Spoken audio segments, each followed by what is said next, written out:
Hello, and this is Sekiro Shadows Die Twice. So obviously, as I'm sure pretty much everyone watching this knows, Sekiro is the newest release by FromSoft, famous for being the creators of Dark Souls, and famous before that for being the creators of things like Armored Core. But let me go ahead and preface this video by saying this game is not Dark Souls. It is not all that similar to the Soulsborne games. There are some familiar elements and some things that I believe were actually done on purpose to instill that sense of familiarity, but really the games don't play all that similarly, and in fact, the more you actually go into Sekiro thinking about Dark Souls and the sort of muscle memories and things from playing those games, the harder it will be for you. And this game is really hard, so you don't really need to handicap yourself even further by doing that. And I'll talk about some of the similarities and the comparisons and the differences and things as we go on, but let's just say for now that Sekiro is really a lot closer to something like Tenchu, the old, what was it called? Tenchu Stealth Assassin? The old ninja games that FromSoft actually did get their hands on, and from what I understand was originally going to be produced as a new game in the Tenchu franchise, which has not had an entry in a very long time. In fact, the last one I played was Tenchu Wrath of Heaven for PlayStation 1, which I actually really loved, even though I don't think that's a popular opinion. Anyway, yeah, so this game has a lot more in common with games of that nature, games in the sort of third-person, almost like third-person brawlers and things, like, oh man, Eve of Extinction, that's probably one that no one's ever played, and other games like that, than a lot of action RPG-like games like, for instance, Dark Souls. This game does not actually have any sort of RPG elements in the traditional sense that a lot of us are used to, but it does have a couple of RPG-ish things that have started to show up in other games, like, for instance, skill trees. There are no levels in this game. You don't level yourself up or gain real experience in that regard. You don't customize your stats like in Dark Souls, and you don't find and upgrade lots of various pieces of gear, although there still are technically gear and upgrades, but it does not work in the traditional action RPG sense. So let's start with one of the newer elements of the whole thing, the stealth system, because of course you are a shinobi, which means you need to be stealthy. Well, I guess you don't need to be, but you're kind of intended to be stealthy, especially early on in the game, because let me tell you, this game makes you feel pretty weak when first starting out. You're technically not super weak, because, you know, if you sneak up on someone, you can probably kill them in one hit, even if they're a very large enemy. But, well, if you don't sneak up on them, open combat is not particularly easy for you. And I'll go into the combat system in a second, but the stealth system is a very big portion of this game. You are meant to be stealthy to find various non-direct routes through a particular area, and I suppose that is one area where Dark Souls sort of reflexes will come in handy, because in Dark Souls it's often common to look very closely at an area full of enemies before you actually walk into it, and see if maybe there are different areas where you can approach it from the side and things like that to reduce the number of enemies that you have to fight at once, and just, you know, make the chances for yourself a little bit better that way. And this game is all about that. Being stealthy, going side routes, going through various things that require your grappling hook, because you do in fact have a grappling hook and a wall jump. This game's movement is much more developed than something like Dark Souls. And yeah, so the whole idea is you will see an area that you are meant to go through, and you basically decide how to pick it apart. And pick it apart is very much the way to put it in this game, because that's basically how you're supposed to approach some of the more enemy-dense areas. You will be overwhelmed by the sheer number of enemies in lots of areas, especially early on in the game, like I said.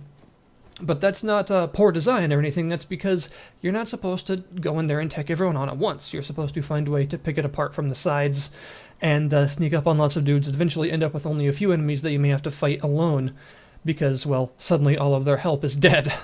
And it's actually a very satisfying feeling to come across these areas and actually try and figure out the ways around that you're meant to go. And oftentimes you'll maybe defeat an area or die trying to defeat an area, and then on your next trip through it, you'll see a couple of paths that you never even saw the first time, and things that you could have done, and things like that. You know, floors you could have crouched under, walls you could have crawled along, and little grappling hook points that you could have taken to go completely in a different direction.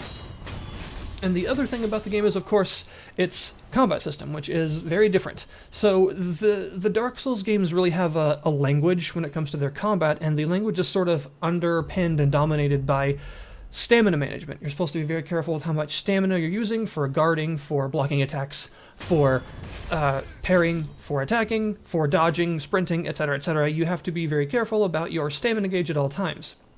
Now, Sekiro does not have a stamina gauge. That means you can actually sprint for as long as you want, which is kind of fun, and is actually required in some bosses, like the sort of mini-boss-ish enemy you're seeing right now.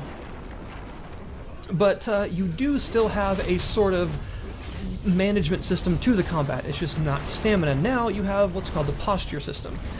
Posture represents characters' ability to actually take a sort of defensive or offensive stance and stay standing and stable. And when you break an enemy's posture, you can deathblow them, as you're seeing here, and that involves killing them in one hit. Or if they're a boss, reduce one of their deathblows, because many bosses have maybe two of them that you have to get through. And a lot of mini-bosses and sort of elite enemies will also have a couple, so maybe you could sneak up on them to take out one, and then break their posture to do the second one and actually win the battle. This deathblow system really dominates the entirety of the combat, because the combat is really about actually trying to preserve your own posture while breaking the enemies as efficiently as possible. Very rarely in this game will you actually find yourself killing enemies by reducing their health to 0. That just doesn't happen very often. Most of the time, instead, you're deflecting attacks and reducing their posture so that you can deathblow them no matter how much health they have and then move on. Now, posture is actually reduced by taking guarded hits, so the more you block and actually take just direct hits to your guard, the lower your posture will go. And it is also reduced by having your hits deflected, and this is where people that do a lot of parrying in Dark Souls will be very familiar. If you remember how parrying works, you use your shield to very precisely deflect an enemy's attack and leave them open, and that's exactly what the deflection system in Sekiro is. And only, unlike in Dark Souls, where that's not really necessary per se, it's just very, very potent, in Sekiro it's extremely important, and you need to do it as much as possible. Because the way that the guarding system works is a bit different. So in Dark Souls, it's actually a good idea to hold your block up when you're sort of circling out of combat, if that makes sense, because you may be able to suddenly, block a hit that you didn't see coming or something like that. But it's a bad idea to hold your guard up when you're in the middle of combat very close by, because it slows your stamina regeneration. In this game, it's actually bad to hold your guard up in general, out sort of in the outer edges of combat, because of course taking those hits just directly blocked will negatively affect your posture, and it's a good idea, conversely, to actually hold up your guard sometimes when you're very close in close combat, because your posture actually regenerates quicker when you're guarding. So it's very much sort of the opposite of how the Dark Souls combat language works, and that's one of the big reasons why the muscle memory from playing those games is actually harmful here, and best discarded before you actually start. So you're constantly trying to just very precisely deflect attacks and avoid attacks, and there's even a set of attacks that rely on you very much reading the enemy very, very accurately. We'll say this red symbol will appear above your head. That means an enemy that is targeting you is about to launch an unblockable attack. This is an attack that obviously, if you hold up your guard, will hit you regardless, so doing that is ineffective. And you're actually meant to watch the enemy that's doing this and understand their moveset and the tells for their various attacks so that you know what to do. When one of these unblockable attacks comes, it will be one of 3 different types of attacks, and there are 3 different ways to deal with them.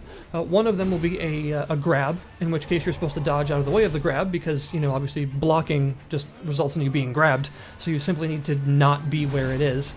One of the others is a sweep attack, in which case you actually need to jump over it, because the sweep will go straight through your guard, and just dodging, well, the dodge in this game we'll talk about in a minute, but it's not that effective in terms of the sort of dashing through attacks like you can in Bloodborne. It doesn't work that way here.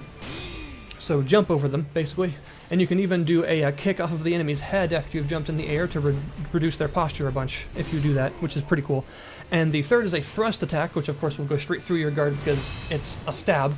And you're meant to either deflect these, very precisely deflect them, or use the Mikiri counter, which is what that was right there, which involves you actually grabbing and stepping on the enemy's sword or spear or what have you that they're thrusting at you with, and planting it in the ground, which does a tremendous amount of posture damage to them and is a very, very useful technique, and I would recommend that you learn that one very early on, and try and get used to using it because it's extremely potent.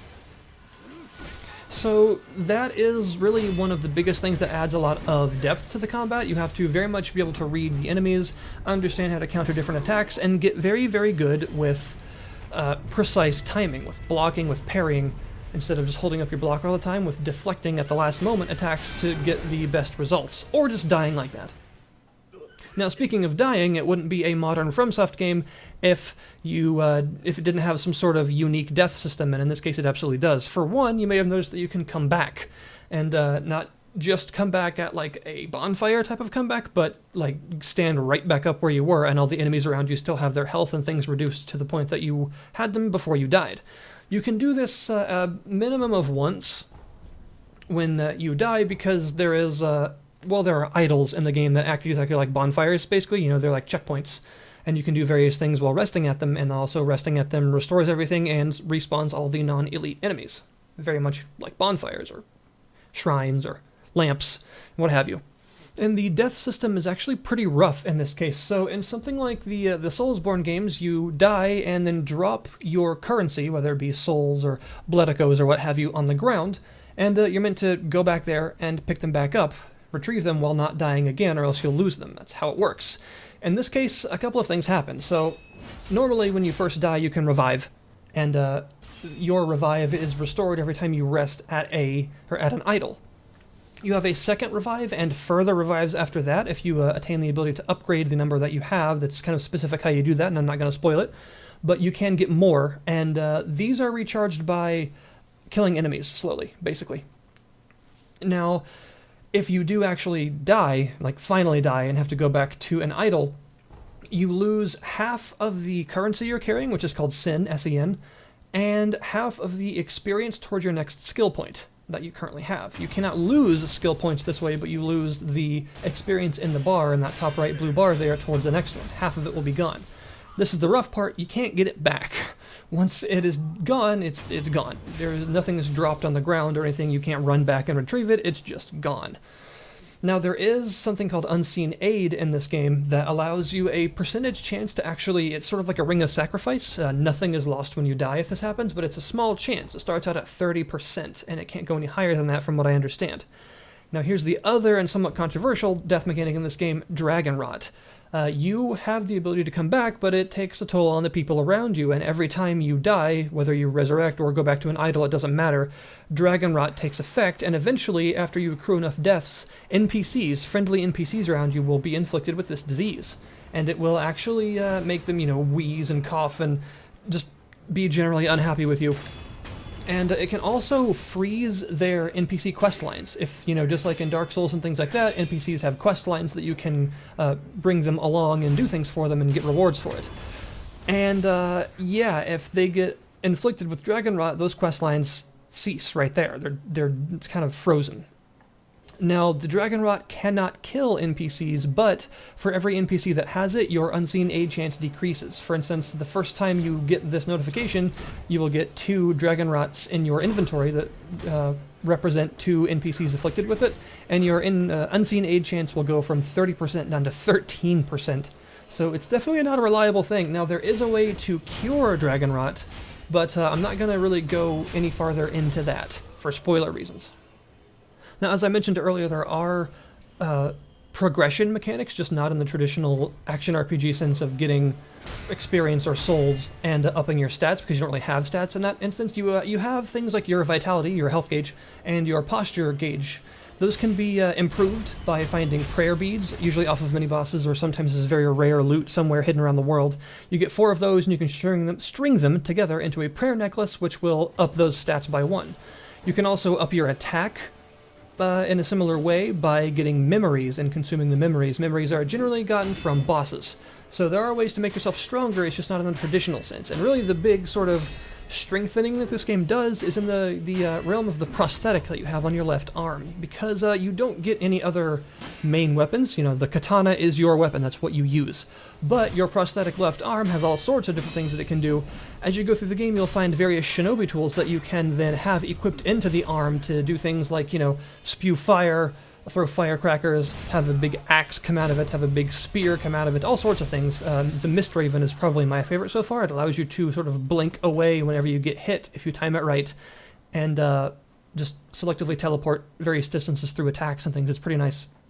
And these prosthetics can then be upgraded in a a very tight night-like system where you have to get these different bits of materials that are difficult to find but very worthwhile to find and sort of represent the average level of gear that you're going to be carrying around with you, only instead of weapons and armor upgrades, it's your prosthetic upgrades. And these can get pretty exciting, everything from, the ability to turn that Mist Raven blink into like a flaming feather kind of blink where everything in between the two places that you teleport between actually gets caught on fire, to the ability to create like a big sort of weird spear gun thing. There's all sorts of different things, and they're very potent, and there's a lot of choice there. You also have, as I mentioned, these skill points. As you kill enemies, you will get skill points that you can spend on various skill trees. You don't start with these skill trees, but as you go through the game, you will unlock more and more of them, and there are various side quests and things that you can find to get you extra ones. And these skill trees have various passives and actives, and they're all really pretty cool, and it really comes down to having a lot of choice. So if you were afraid of the game not being an action RPG like the Soulsborne games and therefore really limiting your choice, that is actually not the case. There is a ton of choice in how you approach situations and the various tools and things at your disposal. It's just done differently. And I've heard a similar sort of fear in the idea that people were afraid that in the location variety there would be less because it's in a feudal Japanese environment, but there's still a lot of very weird, strange, fantastical environments, some really horrifying ones. Really, there's just a lot here, and it's actually pretty great.